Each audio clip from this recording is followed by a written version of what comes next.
Start preparing the sagu pearls at least 4 hours before you're going to cook the dish. Pick through the sagu to remove any stones and then rinse in cold water. Sprinkle the wet sagu pearls with half a teaspoon of turmeric and about 2 tablespoons of tamarind sauce. Stir it well to coat all the sagu pearls with this flavoring. Now add enough water to just cover all of the sagu pearls, about 3 to 4 cups. Allow the sagu pearls to soak in this water for at least 4 hours or overnight, and add more water if you need. After at least 4 hours of soaking, the sagu is nice and plump and should be easily pinchable.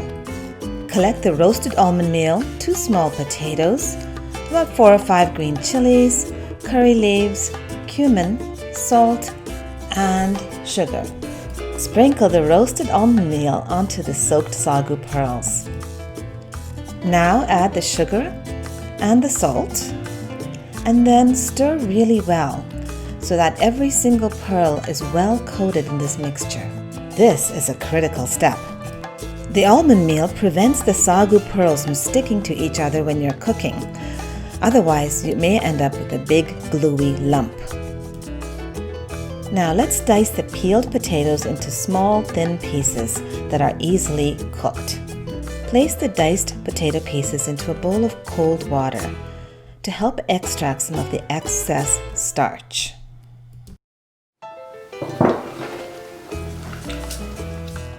Cut the 5 to 6 green chilies lengthwise if you want the temperature or heat of this dish to be milder. If you want it spicier, cut them into thin circles. Now let's heat a generous tablespoon of oil in a large pot. Then add the cumin, the curry leaves, and the sliced green chilies into the hot oil. Stir well and allow the cumin to puff up and for the green chilies to blister but not burn. Once the green chilies are slightly blistered, you can slide in the thinly diced potatoes. Stir the potatoes well to coat them in the chili and cumin masala.